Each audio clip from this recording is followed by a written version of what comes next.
Hey everyone, welcome back to the TENm podcast. Give me 10 minutes and I'll give you something to think about.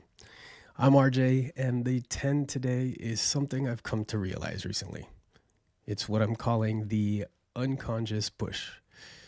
It's about how, without even realizing it, the way we try to prove ourselves, whether at work, in our relationships, or in life in general, can sometimes have unintended negative consequences. So the other day, I was in a session with my life/career coach, and we were talking about my drive to be the best I can be. I've always been someone who pushes hard to prove myself, whether it's taking on extra projects at work, striving to exceed expectations in relationships, or just constantly looking for ways to improve. I thought this was all positive, but during that conversation, I had a realization about something I hadn't really considered before.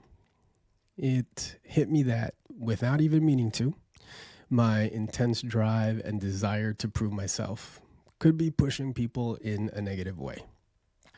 By always trying to be better, by wanting to excel in every aspect of life, I might unintentionally make others feel threatened. They might see my efforts as a competition rather than just me trying to do my best. And when people feel threatened, they can flip on you. They might become distant, critical, or even start to undermine you. I started to see this pattern, this unconscious push in various parts of my life.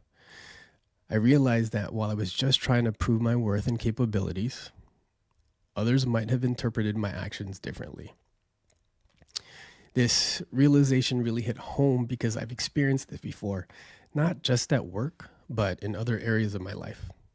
For example, in my career, I've been in multiple situations where I thought I had created positive relationships and partnerships. I was doing my best, putting in the effort to excel and contribute to the team. But then the situation would suddenly turn on me. Relationships that I thought were solid would deteriorate, and I'd find myself facing unexpected challenges. And I'll be honest, this wasn't just confusing, it was painful, especially for me because I'm more of a sensitive soul. I experienced a lot of hurt in these situations. It felt like I was being punished for trying to be my best, for trying to do the right thing. It made me question myself and my approach, and I couldn't understand why things seemed to flip so quickly. But as I've reflected on it, I've realized that sometimes it's not just about my actions. Sometimes it might not just be the right situation for me. The people or the environment might simply not be the right fit.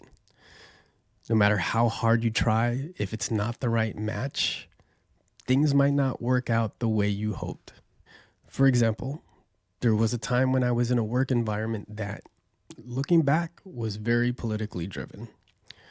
At the time, I didn't see it. My focus was on proving myself and doing the best job I could. But in that kind of environment, my drive might have been seen as a threat, or maybe it just didn't align with the way things operated there. It was a tough lesson to learn, but it taught me to pay more attention to whether a situation is really right for me. This idea of the unconscious push isn't just something that happens at work. It can happen in any area of life where you're striving to prove yourself, whether it's within your family, among friends, or even in the broader community. The drive to be seen as successful, capable, or valuable can sometimes push people away instead of drawing them closer.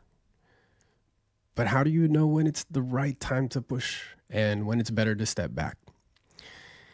I think part of it comes down to feedback, being open to hearing how others are responding to your efforts. Sometimes feedback can reveal whether you're in an environment that values what you bring to the table, or whether it's simply not the right fit. It's not easy to hear that you might be pushing too hard or that your efforts aren't landing the way you intended, but it's crucial for your growth. And if you realize that the environment isn't the right fit, it doesn't mean you've failed. It might just mean it's time to find a place where your strengths can truly shine. And that's happened to me recently. After realizing this, I've been thinking a lot about how my drive to prove myself might have impacted the people around me, whether at work, in friendships, and even in family dynamics. It's not something I've fully figured out yet, but I'm trying to be more mindful of how my actions are perceived. I'm not saying I have all the answers, far from it, but I've started to ask myself some questions like, am I creating an environment where people feel supported, or am I unintentionally making them feel like they're in competition with me? And equally important, is this situation or are these people the right fit for me? I think it's worth considering how our actions, even when well-intentioned, might come across to others and whether we're in the right place for those actions to be appreciated. Reflecting on this, I've started to be more conscious of how my actions might be impacting those around me. It's not about dimming my light, but about shining in a way that lifts others up rather than casting a shadow. I encourage you to think about your own interactions. Are there ways you might be unconsciously pushing others? And if you're finding that certain situations always seem to go sideways, maybe it's worth asking whether you're in the right environment to begin with. Remember, it's possible to prove yourself without creating friction. It's all about finding that balance between personal drive and collaboration, between being your best self and helping others to be their best selves too. So as you go about your week, I challenge you to take a step back and reflect. How are your efforts to prove yourself being perceived by others? Are you lifting up those around you, or might there be some unconscious push happening? And is the situation you're in really the right fit for you? If you've ever found yourself in a situation where you felt like you were trying your best, but things just weren't working out, what did you learn from that experience? How did you know it was time to move on or adjust your approach? I'd love to hear your thoughts. Please drop them in the comments and share with me. Thank you for spending these 10 minutes with me on the TENm podcast. I'm RJ, and I hope today's episode gave you something to think about. I'll see you next time as we continue exploring life's big questions one step at a time.